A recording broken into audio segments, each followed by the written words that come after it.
नमस्कार, मैं हूं डॉक्टर मीनाक्षी चिब और आपका स्वागत है हमारे चैनल होम्योपैथ जेके में। आज हम जिस टॉपिक के बारे में बात करने वाले हैं वो टॉपिक स्पेशली यूथ के लिए बहुत ज़्यादा इम्पॉर्टेंट साबित होने वाला है। आज हम बात करेंगे कॉस्मेटिक स्किन प्रॉब्लम्स के बारे में। कॉस्मेटिक स्किन प्रॉब्लम्स में pimples, dark spots, blemishes, black heads, white heads, मतलब ये सब चीज़ें, स्कार्स वगैरह, ये सब चीज़ें इंक्लूडेड होती हैं। मतलब वो प्रॉब्लम्स जिससे हमारी स्किन का टेक्सचर ख़राब होता है लुक वाइज, मतलब देखने में हमें अगर अच्छी नहीं। तो सबसे पहले मैं आपको ये बता दूं कि ये जो स्किन प्रॉब्लम्स होती हैं, हमें जो कॉस्मेटिक स्किन प्रॉब्लम्स होती हैं, ये होती किस वजह से हैं। तो इसमें सबसे पहला रीज़न जो है ये है हमारी फॉल्टी डाइटरी हैबिट्स, दूसरा इसमें पोल्यूशन आ जाएगा और तीसरा इसमें आता है हार्मोनल इम्बैलेंस। इसमें बहुत सारी एसोसिएटेड डिजीज़ कंडीशंस भी हो सकती हैं, तो इनको हम एक एक करके समझेंगे। सबसे पहले जो हमारी फॉल्टी डाइटरी हैबिट्स हैं उनमें क्या आएगा कि जैसे फॉर एग्जांपल हम लोग आजकल फ्रेश फ्रूट्स या वेजिटेबल्स नहीं लेते हैं, हमारी डाइट में जो है ऑयली चीज़ें ज़्यादा हैं, तली हुई चीज़ें ज़्यादा हैं, तो ये जो चीज़ें होती हैं ये थोड़ा सा रोल प्ले करती हैं हमारे स्किन के टेक्सचर को चेंज करने में। फॉर एग्जांपल कई लोगों की स्किन जो है बहुत ज़्यादा ऑयली होती है, तो अगर हम ये चीज़ें अपने खाने में रखेंगे तो ये थोड़ा सा रोल प्ले करता है पिंपल्स के केस में। दूसरी चीज़ जो ब्लेमिशेस होते हैं, डार्क स्पॉट्स होते हैं, पिगमेंटेशन होती है, छाइयाँ जिसको आम लोग बोलते हैं, तो ये जो छाइयाँ हैं इनका जो मेन रीज़न होता है, ये पहला इसमें आएगा हमारा हार्मोनल इम्बैलेंस। मतलब जैसे प्यूबर्टी की एज में या उसके बाद जब जैसे प्रेगनेंसी के केस में हमारे जो हार्मोन्स हैं वो थोड़े से इम्बैलेंस हो जाते हैं, जिसकी वजह से इसका इफ़ेक्ट जो है हमारी स्किन के ऊपर दिखना शुरू हो जाता है। ज़्यादातर जो लोग होते हैं ब्लेमिशेस वाले, वो आप देखेंगे लेडीज़ हैं जो कि प्रेग्नेंट हैं या फिर प्रेगनेंसी के बाद कईयों की परसिस्ट करती हैं ये चीज़ें। तो ये सब चीज़ें जो है हार्मोनल इम्बैलेंस की वजह से होती हैं। दूसरा रीज़न जो है डार्क स्पॉट्स का, ये हो सकता है सन टैन। अगर आपको स्किन में एक्सपोजर बहुत ज़्यादा है तो उसकी वजह से आपकी स्किन में टैनिंग हो गई है, सनबर्न्स हो गए हैं, तो वो भी एक रीज़न होते हैं स्किन में पिगमेंटेशन होने के। उसके अलावा और जो रीज़न है, जैसे अगर किसी को थायराइड की प्रॉब्लम है या फिर लीवर में कोई प्रॉब्लम है, तो ये भी सारी चीज़ें जो हैं ये रोल प्ले करती हैं स्किन पिगमेंटेशन में। उसके बाद स्कार्स जो हैं, अगर आपको कहीं कभी चोट लग गई थी और वो डीप थी चोट, तो उस वजह से क्या होता है कि वो एक निशान रह जाता है स्किन के ऊपर। ये जो स्किन प्रॉब्लम्स होती हैं इनके लिए हम बहुत पैसे खर्च करते हैं।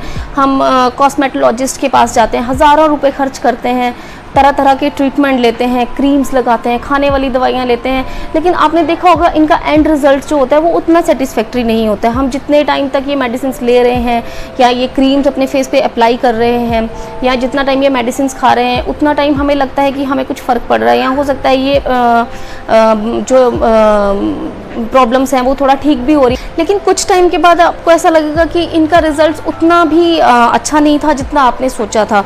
कई जगहों में तो चीज़ें वो वापस आ जाती हैं, वो पिगमेंटेशन दोबारा हो जाती है, तो उतनी अच्छी तरह से रिजल्ट्स आपको देखने को मिलते नहीं हैं। तो आज हम डिस्कस करेंगे एक ऐसी होम रेमेडी जो कि मैंने अपने बहुत सारे पेशेंट्स पे ट्राई की हुई है और ये बहुत इफ़ेक्टिव होती है। इसका जो रिज़ल्ट है वो आप खुद देख सकते हैं, कुछ ही दिनों में आपको पता चलना शुरू हो जाएगा कि वाकई में ये काम करती है। हम बात कर रहे हैं देसी घी के बारे में। जी हाँ, देसी घी जो है it is a wonder drug for skin, you can say that. ये स्किन के लिए इतना अच्छा होता है कि अगर आप एक बार इसको इस्तेमाल करना शुरू कर देंगे तो आपको कुछ भी और इस्तेमाल करने की ज़रूरत नहीं है। घी जो है इसकी जो एंटी बैक्टीरियल प्रॉपर्टीज़ होती हैं उसकी वजह से एक तो ये स्किन पे कील मुहासे वगैरह ये सब चीज़ें होने नहीं देता है। दूसरी चीज़ ये ड्राई स्किन के लिए बहुत अच्छा होता है। एक तो ये स्किन में इजीली पेनिट्रेट हो जाता है, उस वजह से भी ये स्किन को बहुत अच्छी तरह से मॉइस्चराइज करता है और स्किन को जो है वो बहुत हेल्दी रखता है। आप देखेंगे जब आप घी लगाना शुरू करेंगे तो आपकी स्किन धीरे धीरे दिन ब दिन आपको लगेगा कि ग्लोइंग हो रही है, इसमें ग्लो आ रहा है, ये फेयर हो रही है और आपकी जो स्किन पे दाग धब्बे हैं वो कम हो रहे हैं। और ये जो चीज़ है आप कुछ ही दिनों में ऐसे रिजल्ट्स देखना शुरू कर देंगे।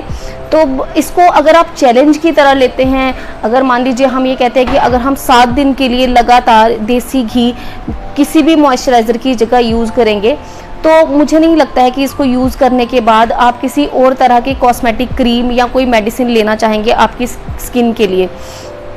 तो अगर आप स्किन टोन को अच्छा करना चाहते हैं या फिर अपनी स्किन के टेक्सचर को सुधारना चाहते हैं, तो मैं आपको सलाह ये दूंगी कि आप दिन में एक बार अच्छी तरह से ठंडे पानी से मुंह धो के आप कोई भी फेस वॉश यूज़ कर सकते हैं या नहीं कर सकते हैं, वो आप पे डिपेंड करता है।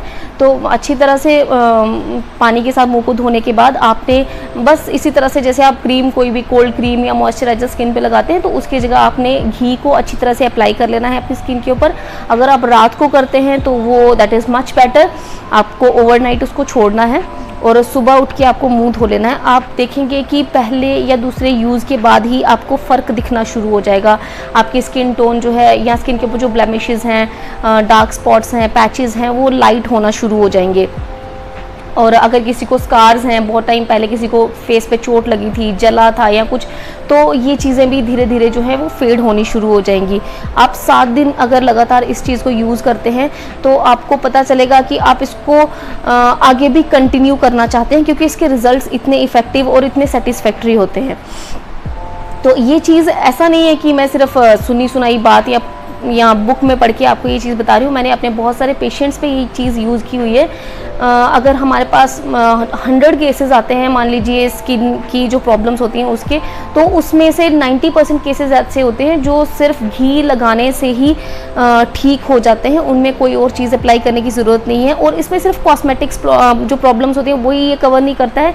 इसके अलावा अगर स्किन में आपको सोरियासिस की प्रॉब्लम है या फिर किसी और तरह की प्रॉब्लम है स्किन में, तो बहुत हद तक ये फ़ायदा देता है अगर आप मेडिसिन के साथ साथ इसको यूज़ करते हैं। तो मैं उम्मीद करूँगी कि आप ये चीज़ यूज़ करना शुरू करेंगे और आप ये 7 दिन के लिए कीजिए। उसके बाद मुझे आप ज़रूर ये बताइए कि इसका क्या असर हुआ आपकी स्किन के ऊपर, और ये ज़रूर आपको फ़ायदा देगी। इसको यूज़ कीजिए, दूसरों को भी बताइए इसके बारे में। आपको हज़ारों रुपए खर्च करने की ज़रूरत नहीं है, आपको किसी कॉस्मेटोलॉजिस्ट के पास जाने की ज़रूरत नहीं, अनलेस एंड अनटिल आपको कोई अंडरलाइंग डिजीज़ है जिसकी वजह से आपको ये सारी प्रॉब्लम्स हो रही हैं। तो घी के बारे में मैंने आपको जो भी कुछ स्किन में यूज़ करने के लिए बताया, मैं उम्मीद करती हूँ कि आप सब लोग वो ट्राई करेंगे। इस वीडियो में जो मैंने आपको मैसेज देने की कोशिश की है, अगर आपको वो अच्छा लगा है तो प्लीज़ इसको शेयर कीजिए, इस वीडियो को लाइक कीजिए और हमारे चैनल को सब्सक्राइब करना नहीं भूलिए, क्योंकि आगे हम और भी बहुत सारी ऐसी वीडियोस और ऐसे टिप्स आपके साथ शेयर करेंगे जो आपके लिए डेफिनेटली बहुत ज़्यादा फ़ायदेमंद होने वाले हैं। तो तब तक के लिए धन्यवाद।